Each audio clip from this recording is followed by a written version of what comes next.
we will take further action, and we are not ruling anything out, including tax measures.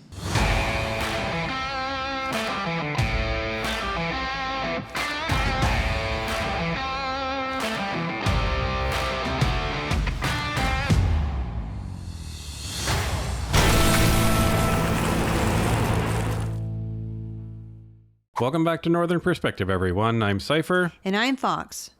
Justin Trudeau addressed the public today and made an eyebrow-raising remark regarding the price of groceries in Canada. You guys know us by now. We couldn't resist doing the deep dive into debunking his dubious declaration. We also got to hear from everyone's favorite party leader, Pierre Poilievre, regarding his WestJet quote-unquote speech that prompted the union to demand an apology. Before we get to that, help us keep this channel growing strong by hitting that like button to help push this out to more viewers, and subscribe to the channel so you're notified of our next episode. Thank you to Paul D. and Anne-Marie for buying us a pizza. If you would like to support the channel, check out the description of this video for more details. Now let's get into it. It's not okay that our biggest grocery stores are making record profits while Canadians are struggling to put food on the table. So Minister Champagne will be calling on the heads of large grocers to come to Ottawa with a plan to address the rising cost of food. And we expect to hear from them by Thanksgiving on what their plan is to stabilize prices. And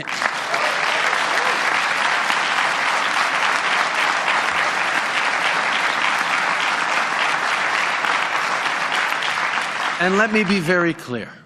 If their plan doesn't provide real relief for the middle class and people working hard to join it, then we will take further action, and we are not ruling anything out, including tax measures. Yeah, time out. We need to give everyone a Northern Perspective fact check on this one.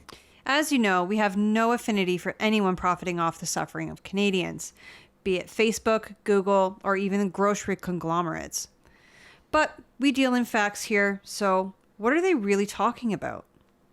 For that, we'll go to the Financial Post for an article that was posted on November the 16th, 2022, titled, "Loblaw, Metro say latest results show they aren't taking advantage of inflation despite rising profits." As inflation surged this summer, economists and progressive think tanks questioned why the chains were reporting an increase in gross margin, a measure of how much profit a grocery outfit has left over after subtracting the cost of goods, which provides a clear gauge of whether price increases are outpacing inflationary pressure in the supply chain.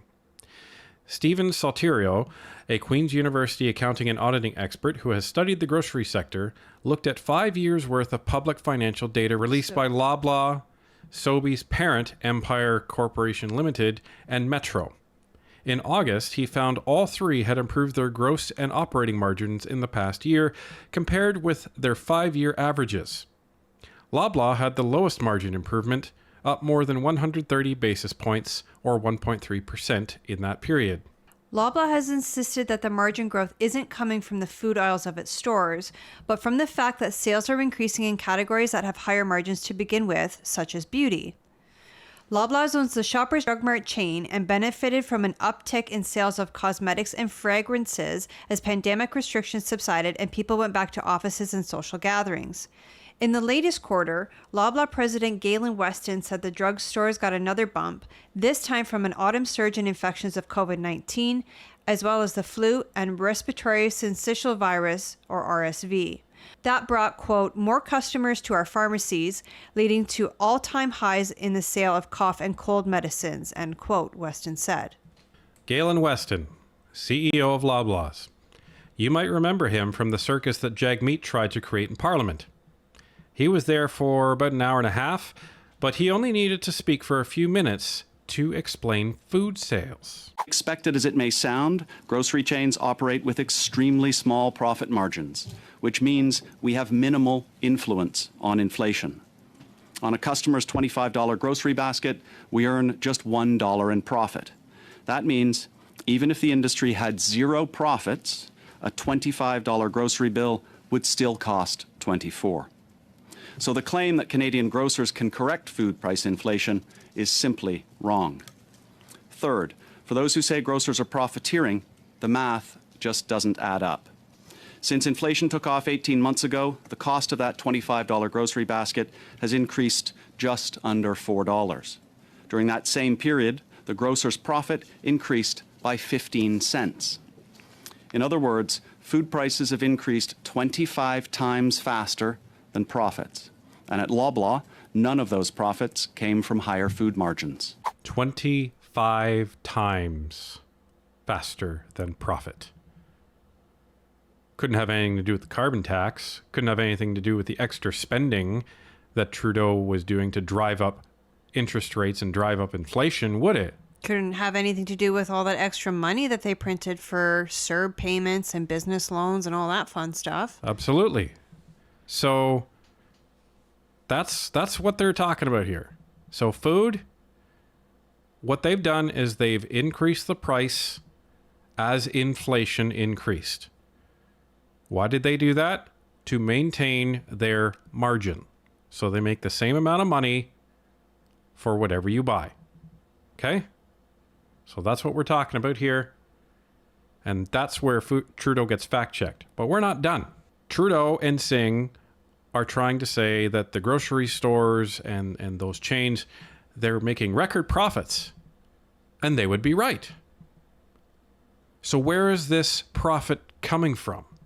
In order to answer that, we need to dive further into the Financial Post article.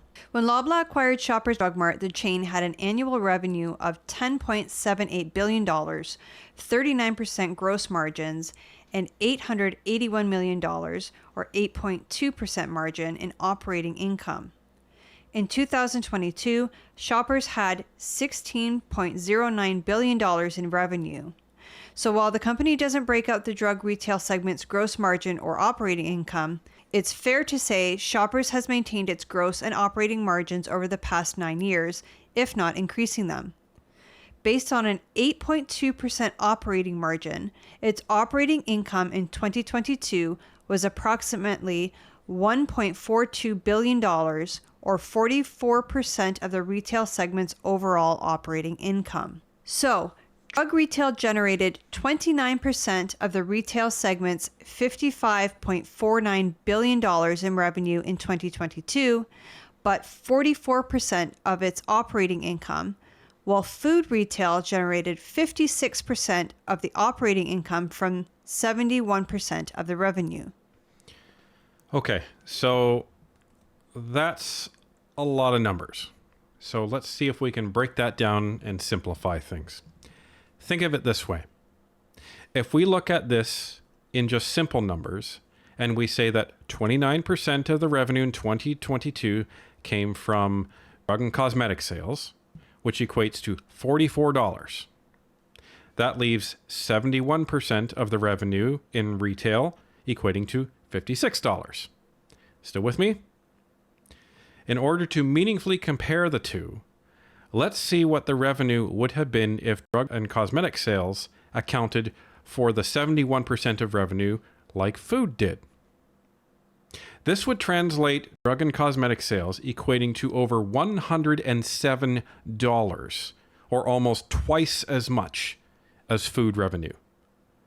Couple that with the fact that drug and cosmetic sales have a much higher margin, meaning you earn far more profit on them than you do with food, you have your explanation on where the profits came from. If you want further proof, we'll remind everyone what the shelves look like in drugstores over the past 3 years. Panic buying, hoarding of precious medications that people and children needed during flu season, never mind the rest of the year. Sorry, Justin. That narrative that you and Singh keep pushing, it's actually complete garbage.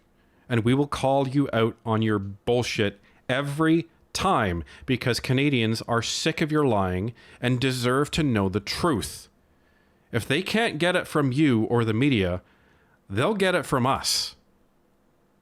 Let's continue. Dylan Robertson of the Canadian Press. On the grocery pledge, we know that various levels of the supply chain form a huge part of grocery prices. So why are you not including suppliers, manufacturers, and transporters in these price stabilization measures? Well, part of why we're calling on the heads of the large grocery chains is that they have the best view of the different aspects that are going into the grocery supply chain. And working with them and ensuring that they put forward a concrete plan that's going to help Canadians is actually a way of drawing in the people who know the most about it to focus on helping Canadians. But on that, I'm happy to turn to the minister who's going to be leading this charge, who's already been in touch very closely with a number of the heads of the large grocery chains, François-Philippe Champagne, our Minister of Science, Innovation and Industry. Merci. Thank you. Well, I think what the Prime Minister is saying and what we're saying to them is enough is enough. You know, it's always a good time to fight for Canadians. It's always a good time to fight for lower prices. We're going to start next week, by the way. So this is something that is happening right now. As the Prime Minister said, we're going to start with the 5 largest grocers in Canada. They represent about 80% of the market. And we're going to be in solution mode with very clear deadline and very clear outcome for Canadians. And together, we're going to look also at large food processors. You know, you have to see what's being done, for example, in France with Carrefour. I've been looking at their model, looking at what they've been doing, and certainly we're going to be looking at international experience, our G7 partners. But I think you see the sentiment is that Canadians expect us to take decisive action, and this is actually going to help to lower price inflation you see in Canada, and we'll have more to say after the meeting next week with the CEOs.